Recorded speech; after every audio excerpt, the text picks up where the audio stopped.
Bonjour à tous, le SUV DS on approche, la puissance de la Ford GT révélée et analysée par nos confrères de Sport Auto et enfin le Range Rover SVR performant sur tous les terrains, la preuve en vidéo.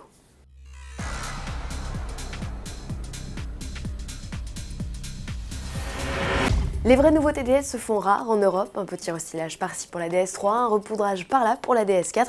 Pour voir enfin ses ventes décoller, la marque premium de PSA depuis 2014 se doit de proposer de nouveaux modèles. Ça tombe bien, son escarcelle est pleine de créations originales avec en chef de file des SUV. L'offensive devrait débuter dès l'automne 2017 avec l'arrivée d'un DS7 Crossback pendant européen du DS6 commercialisé en Chine.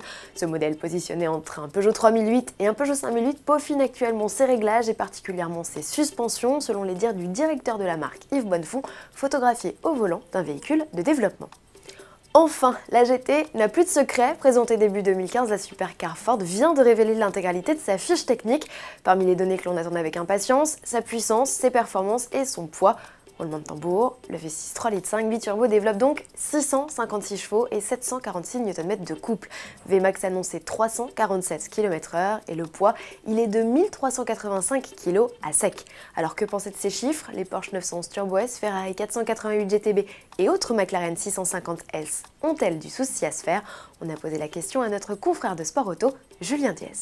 Depuis le temps qu'on attendait ces caractéristiques, enfin on les a et effectivement elles sont très bien, mais pas extravagantes. On n'est pas dans le domaine des supercars, mais plutôt dans le domaine des super sportives. Alors les supercars, CP1 918, la Ferrari, il y a de l'hybride, il y a 900 chevaux, il y a une technologie de dingue. Là, la technologie est assez simple. On a un petit V6, entre guillemets, par rapport au V8 et V10 des concurrentes. Biturbo, certes. La puissance, pas extravagante non plus. McLaren va frapper plus fort dans très peu de temps. Donc, on est pas déçu, mais maintenant la GT va devoir faire ses preuves sur la route et vraiment apporter quelque chose volant en main et on le verra normalement l'été prochain. Des considérations dont n'ont que faire les 1000 propriétaires. Ils n'ont même pas attendu de connaître ces chiffres pour se jeter sur le bon de commande. Ils étaient, souvenez-vous, plus de 7000 à avoir postulé pour acquérir la sportive facturée 400 000 $ aux États-Unis, soit environ 370 000 €. Un SUV rapide sur circuit, même si ce n'est pas sa vocation première, Land Rover sait faire. Son Range Rover SVR avec V8 de 550 chevaux a ainsi réalisé un chrono de 8 minutes 14 secondes sur le Nürburgring et se targue d'avaler le 0 à 100 en 4 secondes 7. Ok, et sur le sable, l'herbe ou la neige est-il aussi performant? C'est ce qu'a voulu savoir le constructeur britannique qui a emmené son mastodonte de 2,3 tonnes faire de l'exercice sur ces terrains à faible adhérence. Résultat, le SVR s'en tire avec les honneurs, il a su montrer ses capacités sur tous les terrains avec un chrono de 5 secondes 5 sur le gazon et le sable.